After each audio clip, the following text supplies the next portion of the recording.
Hello everyone, and welcome to another Conversations in Time podcast. So, over to the guys. Hello, and welcome to another Conversations in Time podcast. I'm John N. And I'm Ian G.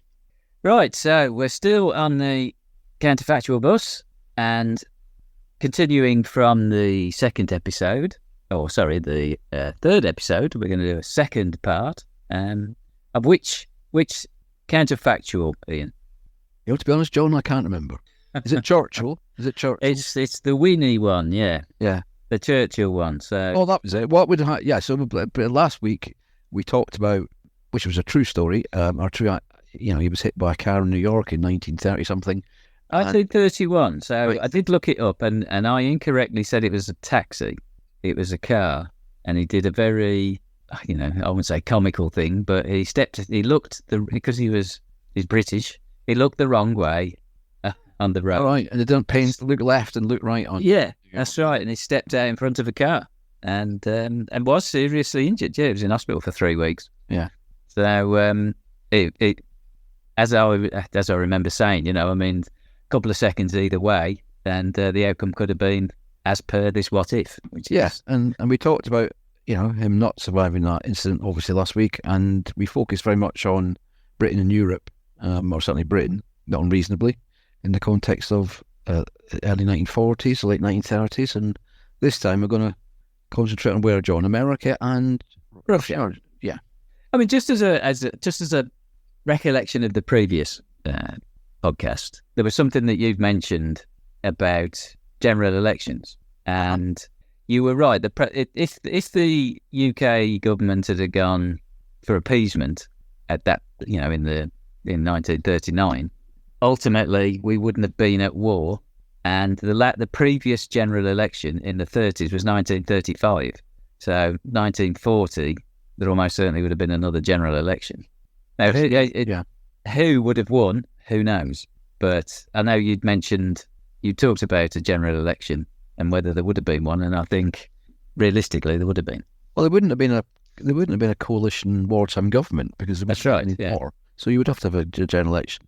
Who would have won? I don't know. Well, but should have discussed that last week, really. But it's Yeah.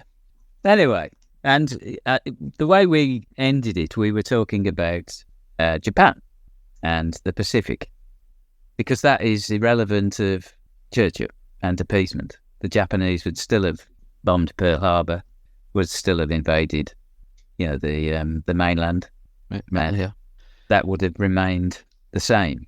And I think we briefly talked about that, but so where do we want to start? Do we want to start in Europe to begin with, or continue about the US and the Pacific? Well, I think US and Pacific is more logical because it wouldn't.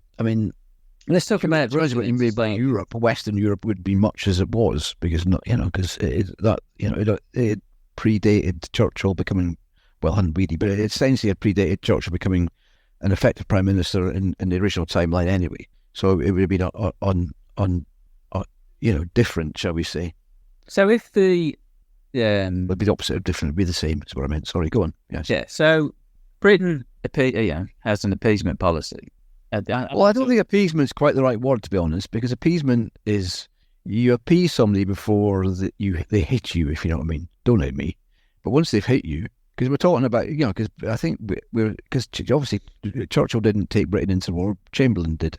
Churchill replaced Chamberlain, so I think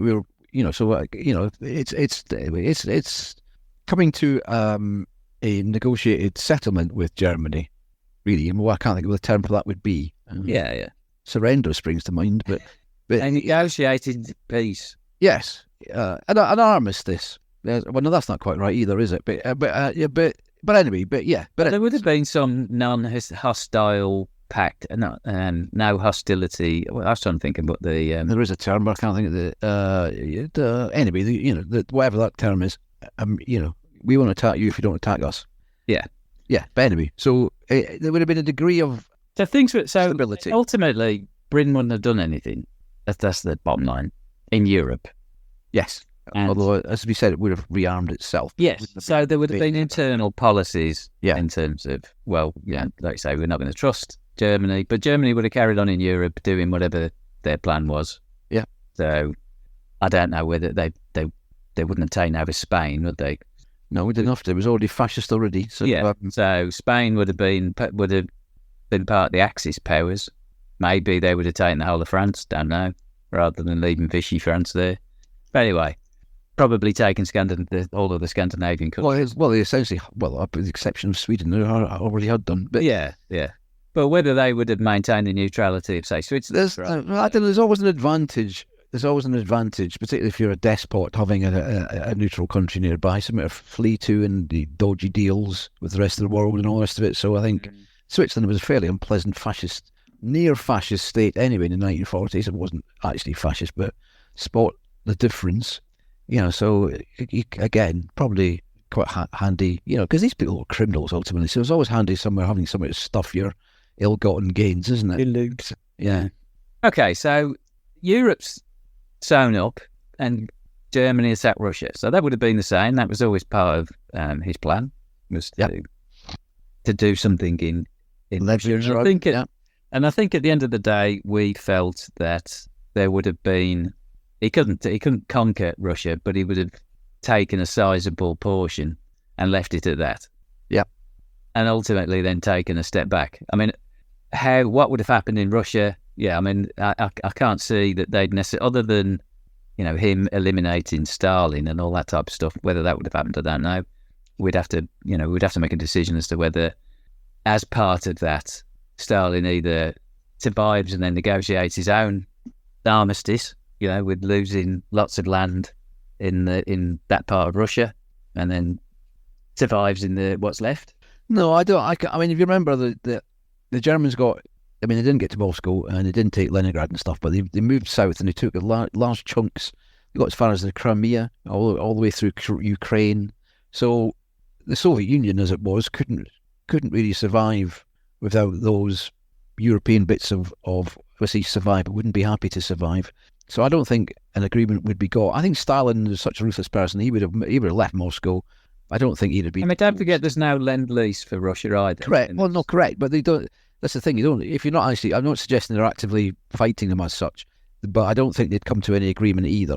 So I think they would withdraw into central Russia. I mean, in the existing timeline, they did actually dismantle factories and take them across the Urals or behind the Urals, and I think they would have done that. So I think they have a low-level war with Russia, a bit like, arguably a bit like South and North Korea, where they're still officially at war, but, lob a few shells at each other while Stalin figures out what to do. It depends how far down our timeline we want to go, but I don't think they become non-belligerents. I think they're still belligerent. So they'll send the odd plane, one high side will shoot down the other side, etc., etc. But it wouldn't have probably become part of Germany. I'm assuming that Hitler would have some sort of puppet government in that. Yes, because his plan obviously was Lebensraum, so he wanted to starve the inhabitants to death, and kill some of them directly. Obviously, the Jews. The rest would just starve, and it was creating room for. He had this view of a bit like North America. He had this view of settlers leaving Germany and settling in the great Russian countryside and Ukrainian countryside. They would, whether they would a bit like Israel and Gaza, then that sort of stuff. There's no Israelis in Gaza, but well, they have, aren't they? Anyway, they've got settlers, haven't they, in land that's disputed? in the West Bank, the West Bank of the Jordan River. Yeah. Well, a lot of that's unofficial, but allegedly. Well, let's not get into that. But yeah, it's very much like the American model, though, or even the British model to a certain extent. But British people are encouraged to go to places, but it's slightly different. Again, it was post-war. It was more, but the American model fits because it allegedly got this huge open expanse of countries. I mean, talking about the 1800s, obviously not the contemporary 1940s America. They got this huge expanse of countryside and potentially farmland and all the rest of it. Certainly in the more eastern states, Tennessee's and Oklahoma's, it gets a bit less fertile as further west you go into California, and they were encouraged by the government to go. There was, so that would be the similar model that Hitler had. In fact, he did a little bit of already. I mean, he moved people around in Poland for that very purpose. But obviously, whilst fighting the Russians, he wasn't able to do that. So they would have this settler scenario where the inhabitants are chucked out or made to work for very little return, and I think the Russians or the Soviets are still fighting them, but not actively fighting them with armies and stuff, because the armies as such would have withdrawn with Stalin beyond the rules. How much industry he could actually recreate and gear up for a war to come back, well, in the short term, not very much. Yeah. I mean, because ultimately it depends on how much support he's going to get from anybody else. Stalin. Well, to certainly, you mean other countries? Yeah. Well, to a certain extent, yes, that's true. But then it depends on your timeline. I mean, obviously, in the existing timeline, it was 2 or 3. Russia was in 1941, and the war was over 4 years. So obviously, the massive American and to a certain extent British assistance he got with, you name it, they gave it: tanks, planes, steel, trains, planes, copper. Automobiles. Yeah. Exactly. Yeah, indeed. Nuclear material as well. Yeah. Did you get nuclear material? They did. Yeah. Okay. Some podcasts I was listening. Oh, okay. All that was done on a very short time scale. If you had a much longer time scale, Russia's a massive resource-rich country. It didn't have a huge amount of manufacturing capacity, although it was obviously amongst the top 5 developed states. But it would have to build that, and it couldn't possibly have done that in 4 years. Yeah. Maybe if they did it in 10 years, they could realistically build up a force. Supporting Russia was a means to an end at the time, now, wasn't it? Whereas if it had already finished, then they're not going to support them. Right? Well, no, but my point being is, if you extend it to 10 years, nobody was giving Russia any assistance post 1945, and there was still a massive threat to Western Europe and America. So they have within their own society the resources and the education to develop anything and build anything. I know, but they had all of the more industrialised. Well, indeed, that's the point. European territories, whereas they wouldn't have those. Oh, you're right. Still more of a rural. Well, yes, no. I mean, as I said, even in the original timeline, they literally dismantled factories and took them west. Took them east. So they would have done that as well, but the American help and the British help enabled them to get back on their feet really quickly. They wouldn't have had that help, and they wouldn't have been able to go back on their feet really quickly. But I think they've been, I wouldn't say a third world country, but I certainly wouldn't. A significant force to reckon with, and bearing in mind that they wouldn't be frittering away their economy, inverted commas, on radios and toasters and such like. If into the 1950s, it's not implausible that they would have been there would have been a second Russian war, shall we say, with Germany. Yeah. How that played out, how would it play out? I mean, Russia's is a significantly larger country in terms of. It is, but there isn't much out there, though, is there? I mean, it might have moved the factories, but don't forget, you've got to have an economy to be able to manage all of this. You can't just sort of go, oh well, we're just going to have all these factories and we'll build stuff. It's got to be paid for. You've got to feed your people and all this sort of stuff. Well, indeed, but so you got to feed the people, but you don't have to pay them very much because it's a communist state. But there aren't that many people out there. I mean, that's another. Don't forget that's a fairly underpopulated part of Russia. Well, indeed, but then. If you look at what's happening contemporary today in Ukraine, the majority that would have been under German control. Well, indeed, but I was going to say the majority of Russian recruits are coming from that part of Russia. They're not sending people from Leningrad to get killed in Ukraine. They're coming from, the Uzbek type Tatar stroke ethnic minorities, and there's probably more of them than the other. You're right. I mean, the vast majority of what we consider to be Russians, would have been in the occupied zone. Now, whether they'd been let, I mean, to be honest, given half a chance, they would leave, because the alternative would be that they'd be starved to death. I mean, not immediately starved to death, but certainly they're getting moved off the land for the incoming German settlers. They might be allowed to work for them in some sort of reduced sort of, I'll pay you just enough, I'll pay you nothing, perhaps, I don't know, but that's not long term, doesn't really work. So no, you're right. I'm not suggesting it's. It would have been a second war. I just think that Russia would have been significantly underpowered in comparison to what they were in the real timeline. That's all. But why? I don't quite follow why. Because they'd have had less people, they'd have had less money, they'd have had less, everything would have been less. Yeah, but that's my point. Do you need to worry? I mean, this is a whole other podcast, but money's a theoretical concept. The reason that you have to pay people money is because they wouldn't do it if you didn't pay. I wouldn't go to work unless I got paid. No, but it's all right moving factories. But if you can't get the raw materials to actually feed the factories, because you got to pay somebody in a third country. But Russia's pretty much self-contained in that regard. I don't think there's many materials. I don't know whether it was in the Second World War. Well, it wasn't in the Second World War. That's true, but we're in an alternative timeline, aren't we? So the question is, would they have been able to get those? Well, maybe after 20, 30 years, yeah, but no. Well, I would say more like in the 40s. I would say no. I agree. Wouldn't be the 40s. Wouldn't be the 40s. I think more 10 to 15. Yeah. So an extent. So looking, which is what they did. Which is what they did in the original timeline. Essentially, came from nowhere and become this great big, But yeah, but they had all of the Eastern Bloc and. Which they wouldn't have had. All I'm saying is that when you look... Anyway, things would have moved backwards. There's no doubt about that. Yeah, but the bottom line is for a long time, it would just be this rump of a physically large country, but a rump of a population and a rump of an economy. I absolutely agree. Yeah. Well, they ain't going anywhere. That's right, yeah. Be a menace, shall we say. And then lots of partisans behind the lines as well, so it would be a continual thorn in these settlers would have to have, fortified farm buildings. There'll be lots of lots of partisans. But it depends on how it would be run, I think. Well, yeah, it'd be nicely run by the Nazis. No, it wouldn't be nicely run, but it depends on what regime they put in place and how much genocide went on. Well, there isn't a single country that the Germans invaded where they didn't turn the population against them by their actions. Couldn't help themselves. Well, by brutality or just theft. But even France, which was France and Holland, they ruined the economies there by devaluing the franc and whatever the polder is in. It's on day one. Let's say I'm making this up, but let's say it was 5 francs to 1 Deutschmark. The Germans turned up and it was the other way around. And that's why they and then they just stole everything. So even the places where they weren't actually going around and originally killing people, they were destroying the economy, lording it over people. So it's hard to believe that the people that Slavs they consider to be less than human, that they treat them anything other than horrendously. Can't help themselves. It's the whole point of them. Well, I'm not talking about the Germans, I'm not about the Nazis specifically, and I do distinguish between the two. But but anyway, it's it wouldn't be a pleasant place to live if you were originally Russian. Let's put it that way. Yeah. Okay, right.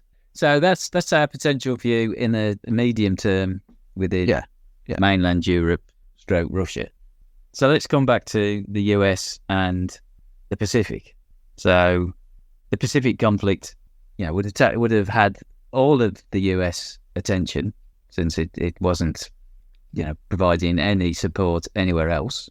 Now, whether that would have made a big difference to the conflict, I'm sure it would have made some difference because they'd have more manpower, more equipment, all that type of stuff. I sort of to be devil's advocate, would they? Well, I don't know. But I suppose the biggest question is, why did America start mobilizing and developing its wartime economy in 1940 in the original timeline? Now, a bit of that was Japan, but most of it was Germany. So the threat of Germany. No threat, no mobilization of the economy. Right. So that means the Japanese would have caught them off guard even more off guard. Well, they caught them off guard. Well, how you can't, it's hard to imagine they would caught them up more. Something could have invaded Hawaii or something. But what I'm saying is if they hadn't have been in a sort of wartime economy because nothing was happening in Europe, then the Japanese attacked, which they still would have. There's less for them to respond with. Well, indeed, but it took them a while to get going anyway. But yeah, it would have taken them longer. I can't remember the figures, but the number of aircraft carriers the American built in the Second World War was just incredible. Yeah, it would have taken them an extra year. The Americans were never going to lose a Pacific conflict with Japan. It was just a matter of time. Yeah, that was always going to be the outcome, and I think even the Japanese accepted that. They wanted to have some sort of peace, didn't they? Well, their idea was to snatch and grab and then say, "Okay, sorry, go. Let's negotiate." The 19th century, typical war was that you'd have a series of defeats and then come to some agreement afterwards. Now, okay. But then obviously not with a first-rate power. I mean, they misread that all wrong. Russia at the time, which they defeated, it wasn't a first-rate power, and etc. All the various wars in Europe weren't between total first-rate powers. Although arguably Prussia against France was, but that was the Prussians were in Paris, so they comprehensively defeated them. But yeah, you're right. They were looking for an agreement saying, Yeah, and end up it's with not more worth, than what they had at the yeah, start. it's not worth your effort. We've attacked. I mean, they didn't invade Pearl Harbor. They took over a certain, or in Hawaii, they took over certain colonial possessions: the Philippines, Malaya, Singapore, French Indochina, etc., Java. But it was the Philippines that was getting the Americans upset about the Japanese, wasn't it? Because obviously they're not an empire, the America, but perish the thought that they're an empire. But the Philippines is obviously part of. They're not empire. Well, they don't need an empire, apart from anything else, because an entire country was. Anyway, But it was the if the Japanese hadn't have been making moves on the Philippines, the Japanese wouldn't have been that bothered. The Americans wouldn't have been that bothered. Had they not, it's an interesting question. If they hadn't attacked Pearl Harbor in the Philippines and just attacked British and Dutch colonies, would the Americans have even done anything? Not much. Well, it's hard to know. I mean, it's a lot less then. Yeah, I mean, they already had economic sanctions against them previous to that. So so I think the American response takes longer to get going because it hadn't had the kick up the backside from the 1940 process related to Germany. Although I suspect they would have a pretty beady eye on the Germans anyway, because they're patently becoming a strategic threat to America. I mean, there's another option as well, based on the timeline, is that, and we talked about this on another podcast, was the Japanese could have attacked the Russians because they would have been in a very weakened position. And the other thing as well is not so much of the Dutch, is that the British territories they attacked. So there was limited naval forces there. There was a couple of battleships which were sunk, Prince of Wales and Repulse. But if Britain wasn't defending itself from Germany, it would have had a significantly larger naval presence in Singapore. So would they have attacked at all? And ditto the army then. But on the other hand, would Britain have turned its back on Germany to conflict? To send ships and manpower to Malaya and Singapore and Burma? You'd assume yes. In which case, then, I mean, certainly, I mean, if you look at the politicians who were around at the time, and empire was still in their vocabulary. Yep. You'd think that they would do something to defend it. Yeah. But the thing is, Britain would still be a long way from home. And the thing is, potentially, the more ships you send, unless you send all the ships, I don't mean literally all of them, but if you send the major battleships and aircraft carriers, would they have all just been sunk? It's he could have had the British Battle of Midway, couldn't you? With the big battle fleet fighting the Japanese with their battle fleet. Yes, and the Battle of Midway was, an equivalent type thing is what I mean. Yeah, so exactly. But then, so that's the thing. I mean, it works as a deterrent. You don't really want the 3/4 of your navy fighting an actual war on the other side of the world, because you're not really going to be able to support it brilliantly. So if the deterrent factor doesn't work, it's not great. Didn't Britain have bases in that part of the world? But they haven't got the ability to replace those ships, quickly, if at all. But you're making the assumption that the Japanese will come in and just sink them. I mean, let's put it this way: had the Americans side with the British sinking Japanese ships, they haven't got the ability to replace them very quickly. There's two things here. They had the American fleet been at sea instead of ashore at Pearl Harbor, they'd have all been sunk. They'd have all been sunk. The British aircraft carriers, the actual aircraft carriers were great. The planes were abysmal.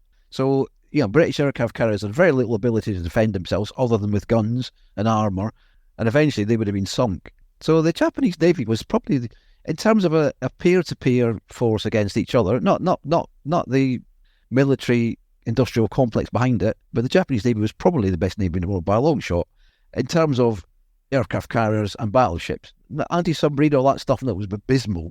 So the British Navy was fighting an anti-submarine war in the Atlantic, or in the original timeline, top rate. Its aircraft carrier forces were up until equipped with American planes later in the war, was absolutely abysmal. So we're getting excited. Yeah, I mean, there is an argument then that you could say Britain would have to have focused on. Let's face it, wouldn't have been fighting in Europe. Would have been fighting in. Well, that's the thing, though. They're turning its back on to change. The aircraft carrier capabilities would have been one of the more primary objectives, wouldn't it? I don't know, because we talked about the original timeline, the new timeline is Britain's rearming because it doesn't trust Germany. Is it going to spend a lot of time and effort on aircraft carriers to fight aircraft to fight the Japanese? It's that, maybe Well, it's going to have to do something, because if the people want to defend the empire, then they've got to do something. Well, that's the thing, though. But would essentially the defeat of the Hands of Germany, which is essentially what it would have been, would that have knocked into, the terminologies, knocked something somewhere? It would have knocked them down to touch. Yeah, knocked into touch. That's what. Would it have knocked into touch this concept of being a great empire, and would it have hastened the end of empire? I mean, it was pretty quick anyway. But would India was essentially deemed to be becoming independent at some point, just the mechanics of it. Nobody in Britain who was serious was suggesting that India couldn't be independent. I know Churchill did, but he's dead in our timeline. So India's going, you've got these other places which are marginal. Well, obviously, Australia and Canada have gone 50 years beforehand anyway. You've got these other places a long way away. So maybe it would, that's not suggesting you would hand it to the Japanese. But then if we actually did less, do you think that the Japanese would have attacked Australia then? Possibly, but then that's the Americans wouldn't have let them do that. Yeah, but don't forget, we're already saying that they're a bit behind because they hadn't been. Well, indeed, but it's they hadn't been. They're slower. Doesn't mean so. Well, they did attack Australia, obviously, but they didn't invade. But there's plenty of air raids. But it's a hell of a big place, Australia. I accept. I'm just saying that could have changed that particular, not necessarily the ultimate outcome, but yeah. I mean, if I try and gather a thread here, from my point of view, I think Britain tries to deter Japan. So Britain tries to with more forces than it did in the original timeline. So a couple of aircraft carriers, half a dozen battleships, and 20, 30, 40 smaller ships, cruisers and destroyers and stuff. And I think I think most of them are sunk. Not the smaller ships. I think most of the major ships are sunk, because two of the major ships were sunk in the original timeline, and actually an aircraft carrier was sunk in the Indian Ocean as well. So I think most of those are sunk because I don't think they're up to it. Britain's navy is old. Its aircraft are not old but rubbish. So I think it tries to deter Japan, doesn't succeed. Naval aircraft, you mean? Yeah. Naval aircraft. Yeah. It tries to deter them, doesn't succeed. So much of what happened around Malaya and stuff would be similar. In terms, you're right. I think the Japanese still take the Americans by surprise, because why wouldn't they? I think the Americans take longer to build their industrial complex up because they haven't had the advantage of gearing up in 1940. But ultimately, their industrial complex and their large forces still beat Japan. Yeah, like we said, that nobody ever assumes that the Japanese would have beaten the Americans. But the interesting question is, are Britain and America allies? Because if Britain and America aren't allies, I wouldn't say they're enemies, but if they're not allies, have the Americans got any skin in the game about helping the Brits get back Malaya and Burma, etc.? No. So what? Yeah. So, and Britain couldn't do it on its own because it still has to have a reasonably large forces to deter Germany. Well, in the real timeline, did the Americans help? Well, yeah, with material, with stuff. Yeah, but not with. Well, well, there was reasonable large numbers of Americans in Burma, but not in comparison to anywhere else in not as much as the British and Indian and Commonwealth forces. But there was this thing. They were supplying China with an amazing number of stuff from India, the so-called Burma Road, which occasionally got cut, and then they were flying planes over the Himalayas and all this sort of stuff, over the hump, as they called it. So there's all that. I don't think they've got any skin in the game in terms of helping Britain get Burma back or Malaya back, and I think Britain would struggle. But then on the other hand, once Japan's defeated, what happens to those countries? It's part of the... Yeah, so America's going to defeat Japan at some point, and then in this timeline, it's going to be some years later. It's not going to be 1945. I don't think it'll be much later, but yeah. So here's a key question then, right? So if America's not involved in Europe because there's no European conflict, would they have developed the atomic bomb? Yes, because interesting, they didn't develop it specifically for the Japanese. Well, no, but the thing is, the interesting thing is, it was being developed because of the theory of it. Going back to your an offline conversation me and John were having about the pointlessness of somebody's opinion about the pointlessness of theoretical physics and such like. So it was being developed. People had developed. I can't remember who it was, but somebody fairly well known had developed a nuclear reactor, inverted commas, underneath the football pitch in Chicago University. That had nothing to do with building an atomic bomb, but it was a step on the way to it. And people were discussing the theories of it. But the people who were discussing the theory were Europeans who. So that the original paper on how to build a bomb was from some Jewish people. Jews. Yeah, but they would have been at university. They'd have still been chucked out, so they would have still ended up in America. Yes, they'd have still left Europe as well. I know, but there's no all I'm saying is that the driver for the conflict would have been different. I mean, at that time, Japan might. I don't know the. No, Japan. So was it before 1943 or after 1943? Which what? When they started looking at developing the bomb. Oh, it was much before then. I mean, but not the. But I think we're talking about when there's a conflict going on in Europe. I mean, I think it would have drastically slowed down any development. Oh no, I'm not disputing it. I'm not disputing it would have slowed it down, but I think it would have still been available potentially to drop on Japan because they might have, done the. I forgot the name of the operation now. The Manhattan Project, you mean? No, they want to capture the home islands. Yeah, because that would have roughly... Operation Olympic. Yeah. Yeah. I don't think they would have waited. Well, I mean, they might have, but on the other hand, they'd be ready in those timescales. Yeah, but on the other hand, we've obviously got the strategic fear of Germany. They would be fearful that, Germany's... Yeah, no, but it wouldn't be as strong because there's no conflict going on. What wouldn't have been as strong? The fear of Germany. Well, you say that. What was the fear of Russia? They didn't have got into, in the original time. Well, I don't think there would be a fear of Russia. I think that they just see them as partisans. I'm talking about I mean in the original timeline, there was never a war between America and Russia, but they obviously considered themselves to be in a race. No, well, I mean, in the original timeline, the primary use of the atomic bombs was against Germany, wasn't it? They just happened to surrender. The primary intention of it, yes. So that's not there anymore. Russia is. You say that, but I agree. Obviously, it isn't. But there was never any intention to drop a bomb on Russia in 1964. But there was plenty of bombs to do it, and there was a means of doing it, and the whole means of doing it was developed around dropping it on Russia. But nobody actually wanted to do it. My point being is that Germany Russia had taken over half of Europe. Yes, so that's exactly what Germany has done in our timeline. Taken over all of Europe, but America isn't involved in that conflict, whereas it was involved in the conflict in the but it doesn't have to be involved in the conflict to see something as a threat, does it? So I think the threat of Germany with the real threat of Japan in terms of its ability to cause mass casualties in a conventional war wouldn't have resulted in the same timeline. But I think that we would have been developing an atomic bomb because they could. Well, they thought they could, and they were right. They could. So I don't know how much longer it would have taken. Another year, 18 months? So is it... All right, so I'm not 100% sure. I think that it would have been a lot longer. I think that the conflict in the Pacific... Yeah, well, what's slowing it down? What's slowing it down?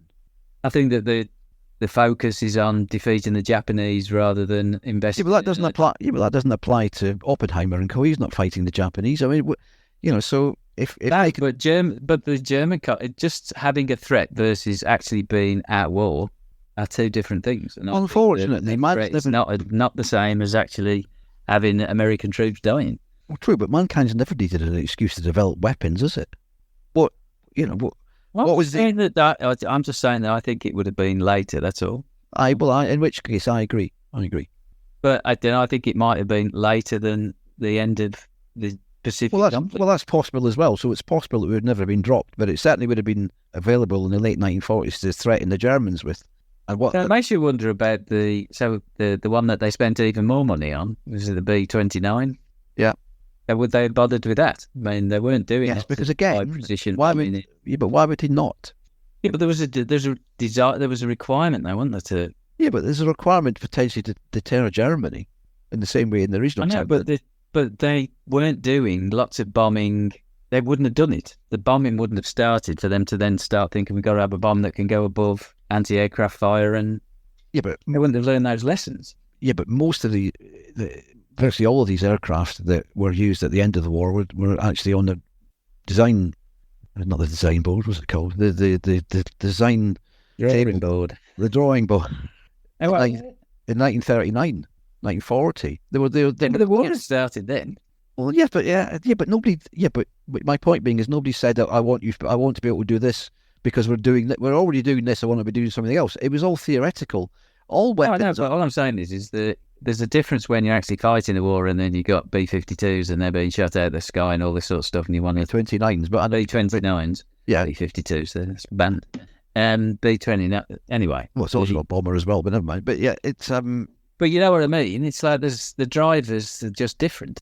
I'm not saying it wouldn't. Mankind doesn't need really. It doesn't need an excuse to develop weapons, and no, but it develops weapons for a particular problem, and that problem wasn't in the Pacific. I think it's more a question. That's true, but I think it's more a question of it might have developed something completely different to solve a problem in fighting the Japanese. No, I disagree. I think all war does is it allows you to spend more money on things, which makes it quicker. I don't think there's anything that hasn't I can't think of anything that wouldn't have been invented anyway, just take longer.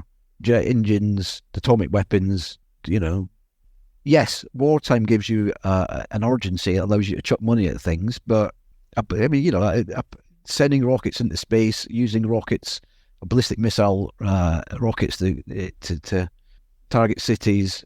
They weren't used in any war. Well, the V2 was arguably, but they weren't necessarily used in a war by the countries that went on to develop them. Russian, So if another twist. I mean, I think there's so many threads in this. It's well, that's the whole point. The significance of the Second World War is unmistakable in the office. The most important thing that's happened in the last 150 years. No, but we're talking about all of these changes because of the death of one bloke. Ultimately, don't forget. Well, this is the thing, that the fact that Britain kept on fighting and didn't surrender. It's where it revolves around. So in this new timeline, would Germany and Japan were part of this Axis treaty? Mm-hmm. Would Germany have provided some support to Japan? It's a good question. Even if it was military, not personal. Well, it didn't in the original. It didn't provide any practical help. No, but then they were fighting on multiple fronts. It was also a long way away, and it didn't have much of a navy. I mean, so how do you? I suppose it could have, and it couldn't send stuff through Russia because because it might if it had conquered enough of Russia to. And don't forget, the Japanese could have attacked Russia. I mean, I'm just throwing that out there. Yeah, indeed. But if you're presuming that the entirety of the Asian Russian mainland is occupied, but it's hard to imagine that you could send it via railway. But you certainly haven't got much of a navy. Well, they were planning on building one. Whether they'd ever finished it, I suspect they might have done, because obviously the next target is America, not literally to invade it, but to deter them. The Russian-American Cold War would be the German-American Cold War in the 50s. And there's little doubt about that, and it's been very different. Yes, quite well-known novels that use that as a basis of a background story. But whether it would have offered... So the problem is... They always do that as if Britain was defeated. It's funny, those books are always Britain was defeated as well, in terms of... Yeah, but another time that it's essentially defeated, it just hasn't been... It's not... Yeah, but it's independent of Germany. It hasn't got a German influence in terms of government policy and militarily. Yes, this is why... Well, this is why... It depends whether Britain rearms. If Britain rearms, it would be independent. If it didn't rearm, it would always be under the threat of Germany. Yeah, but I think we've both agreed that it would rearm and it would become a fortress. Yeah, indeed. But it's only going to be that thorn in the side of Germany. Yeah. So the question is, in terms of your question just there about what assistance would Germany give, is it depends. They might, yeah. But what would they do if they sent supplies via ships? And they were intercepted by the Americans? Would they then send escorts for those ships? And what would those escorts do when they came up against the American ships? Would they start shooting at each other? Because the Germans really, and this is the great conundrum. Why the hell the Germans or Hitler ever declared war on America? But the Germans wouldn't want to be fighting the Americans, not with Britain undefeated in inverted commas, because very quickly the Americans could send an awful lot of stuff to. So I don't think they would get involved in the Japanese war. And there's lots of examples where people don't do that. Yeah, we talked about the other day about Britain not joining the First World War is a classic one, even though there was treaties with Belgium and such like, and countries attack other countries. That's so you're instantly at war. I mean, for example, in the current day-to-day 21st century, Britain, France, and America were shooting down Iranian drones, but we're not at war with Iran. So it's. I don't think Germany would have sent. It might have sent supplies clandestinely or across Russia if it could do, but I don't think it would have sent forces and. No, I'm pretty certain they wouldn't send any people, but they might send V1 rockets or something. Yeah, but it's how they would do that, isn't it? Yeah, but that doesn't mean to say it isn't feasible. Yeah, jet fighters, I think, would have been top of the list. I mean, I suppose you could send the ability to make them much more easily. Share the plans. Yeah, so that's an interesting thought. They probably would share technology. That doesn't necessarily mean sending stuff. It just means sending the intellect of knowing how to do. You've got to have the industrial base as well. Whether it would have made much difference in the timeline. No, that's right. I mean, I'm just thinking of how they could ship stuff. But so if you look at North Africa and Britain's not involved in the war, what would have happened in North Africa? I mean, you were saying that the Mediterranean territories would have been given up, potentially Malta and I think so, because I think Cyprus. But Britain. When did Britain have the administrative control of Egypt? When did that start? It was related to the Suez Canal, wasn't it? So it's like 1880s, but it was never Egypt. It had forces in Egypt to look after the Suez Canal. Egypt had its own government, its own army, which bizarrely in the original timeline sat around just looking at the Germans and the British and the Italians slogging it out. But so it was all around the Suez Canal. So Britain had nothing to do with Egypt per se. I'm just thinking. So if Germany's got control of the Mediterranean, it could potentially just float ships through the canal. It would have to the ocean where we've got no navy. Have to seize. Japanese have already sunk. Yeah, it would have to seize the Suez Canal to do so. So you're right. What would that have done with the relationship with Britain? I think Britain would have to suck it up. So you're right. That's a good one. So Britain and Italian forces, German and Italian forces could seize the Suez Canal, and they could sail anything like down. They could send anything like down to the French and Italian ports, and then send them through Suez Canal around to Japan. Now again, Britain is not part of the. Well, it's interesting because Britain's being attacked by Japan in Burma, Malaya, and such like. Would it try to interdict those supplies if they were being defended by German and Italian shipping? What would they fire at each other? Would the Japanese go and get them from Suez?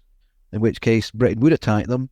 But don't forget, we've already said that a lot of the navy in that part of the world, correct, would have been in sparse. Doesn't apply to submarines, or does it? So plenty of submarines in the Royal Navy. So but it would have been arguably it'd be a Atlantic war.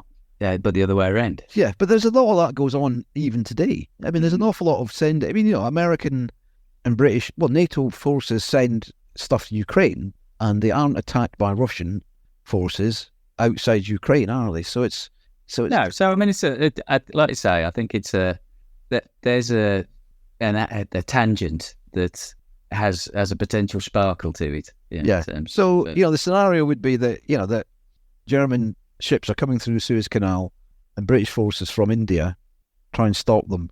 And what happens? Well, the Germans probably say, "Look, I can't be doing with this. Japan, come and get them." Japan comes and gets them and fights them through. No, that's a war of attrition that the Japanese probably win. But if the Americans are in conflict with them as well, that's long term. They're not going to win. Then you could say if they were German ships, then the British Navy's not going to sink the German ships. Otherwise, it would be a war with Germany, and the Americans aren't either. Well, exactly. But then, how do you stop? You've got arms coming to somebody you're having a war with that you could try and stop, and you just say, "Well, I won't stop them here. I'll have to stop them somewhere else." Again, that's relative. Well, then that comes down to the US having to declare war on Germany, and would they do that? Yeah. Or the Americans. Would they have ever done that? Yeah. The Americans sink the German ships, and Germany declares war on America. And there you go. It's America sends forces to Britain, and then 5 years later, we invade Normandy. So 10 years later, but it's having had a completely different set of circumstances. But, I'm not sure. Yeah, I don't know whether that would have happened, but it's that tangent. There's a book there. I think somebody could write. Anybody listening? Yeah, there's an alternative. I think as you say, I think the interesting thing is the number of threads is just massive. That the Japan fighting Britain and America, probably defeating or certainly coming to a stalemate with Britain in Burma, and not being able to invade India, but then British forces not being able to retake those. So that's static. Americans still beat the Japanese, albeit a bit slower because their economy isn't quite as geared up as quickly. But then there's this massive thing, what if the Germans try and help the Japanese? That causes, a massive crisis. Or escalation. Yeah. Or escalation, depending how it works. And then what form does that escalation take? Does America send forces to Britain just to protect Britain or help protect Britain with a Cold War scenario? Does it then say, well, build up forces so we can defeat Germany? Probably not. So again, you sort of get into this Cold War scenario in the 50s, where it's Germany versus North America. You can almost see that there would be other fronts potentially, like what would be happening in South America, because considering it was, all I'm saying is, would Germany try and influence stuff? Yeah, well, the way the Soviets did it would be these proxy wars. That's what I mean. Yeah, proxy wars. So, I think Germany becomes the Soviet Union, doesn't it? If you see what I mean. It's not literally, but in terms of its that's right. Opposition to what's left of the West. But it's considering our starting point was a car accident in 19. Well, I know, indeed. Winnie, is a bit of a Marmite character, isn't it? Or historical figure, and he would have been somebody nobody ever talked about. Apart from some bloke who his dad looked the wrong way. Yeah. Well, the Dardanelles debacle he would be, but then he was whatever he was replaced by somebody who was replaced by, never heard of him. He'd just be a footnote in history. Yeah. So that ultimately would have been his fate. But in our timeline, whether we're somebody else's counterfactual timeline, as we've said, probably. But another completely different outcome, which is what we like with some can of worms. Yeah, what we don't want is a what if and this and nothing changes. The bag is big. This one definitely would have changed significantly. Yeah. Okay, so hopefully our listeners are either chomping at the bit saying, well, this is all rubbish, this would have happened or that would have happened, and we would love to hear from people who are getting really annoyed with us coming up with all of these fanciful ideas of what may or may not have happened. So you can contact us. We're on Facebook and Twitter. Twitter is ORC_time, and Conversations in Time on Facebook. You just look for either of those. Leave us some feedback. We would love to hear from you. Yeah. Anybody. That's right, isn't it, Ian? Indeed. Yeah. Give us a piece of your mind, as they say. That's right, yeah. So, thanks everybody. Thanks for listening. We'll be back with another episode soon. Bye for now. Bye. That's it. Now we know you enjoyed that. Or maybe you didn't. But why not let us know what you think? But you can go on Twitter, or X if that's the way you get dressed, and search for ORC_time to find us. On Facebook, simply search for Conversations in Time and leave your thoughts right there.